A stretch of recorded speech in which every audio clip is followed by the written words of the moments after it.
सुरुचि सुबास सरस अनुरागा।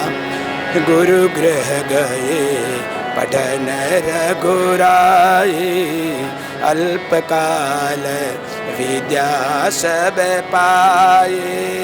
जय जय जय हनुमान गोसाई, कृपा करो गुरु देव की नाई। क्षिति जल पावक गगन समीरा, पंचरचित अधम शरीरा। झलकत झलकत पायन कैसे, पंकज घोष होश कन जैसे। भरत पयादे आए आजो, भयउ दुखित सुनि सकल समाज।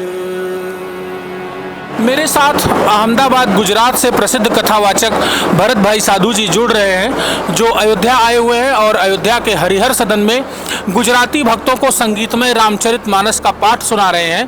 तो हम भरत भाई साधु से जुड़ेंगे और उनके कथा जीवन की यात्रा को बारे में जानेंगे कि कब से वह कथा कह रहे हैं, कैसे इस विधा में आए, भक्तों को कितना वो कथा के माध्यम से पवित्र करते हैं, कितना उनको आनंदित करते हैं, और रामचरितमानस का जो पाठ है उसका संगीतमय पाठ करने के लिए उन्होंने अयोध्या की धरती का चयन कैसे और क्यों किया।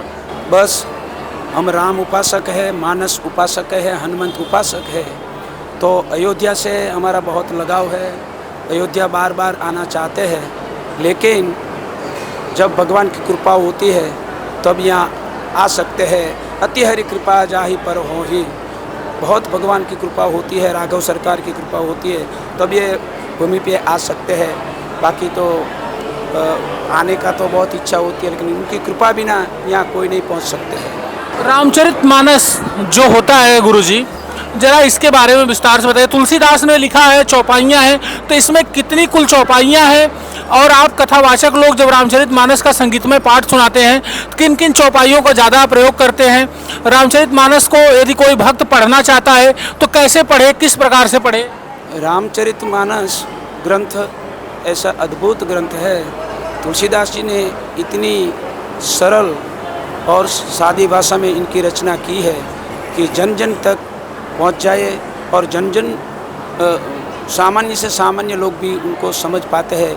इतनी सरल भाषा में तुलसीदास जी ने रचना की है, और वो सामान्य ग्रंथ नहीं है, उसमें अद्भुत ताकत है। मानस का महात्मा तुलसीदास जी ने बहुत गाया है, उसमें कोई अंधश्रद्धा की बात नहीं है, लेकिन श्रद्धा की बात है कि मानस का भाव से आश्रय करे, भाव से उनका सहारा आदमी लेता है तो उनके रिजल्ट चौकस मिलता है, उनका फल चौकस मिलता है। तुलसीदास जी ने लिखा है, मन कामना सिद्धि नर पावा। कोई भी मनोकामना अपनी है जो मानस ग्रंथ का आश्रय करते हैं तो पूरी होती है, लेकिन तुलसीदास जी ने एक छोटी सी शर्त उसमें रखी है, क्या कि जे यह कथा कपट तज गावा। ये जो कथा है उनका छल कपट छोड़ के निर्मल भाव से जो कथा का आश्रय करते हैं, कथा को सुनते हैं, कथा को गाते हैं, उनका हर कोई मनोरथ पूरा होता है। लेकिन मनोरथ शुभ और शुद्ध होना चाहिए, तो चौकस सब मनोरथ पूरा होते हैं। ऐसे अद्भुत ये ग्रंथ है। रामचरितमानस क्या गुजराती भाषा में उपलब्ध है? अगर है तो उस पुस्तक का क्या नाम है?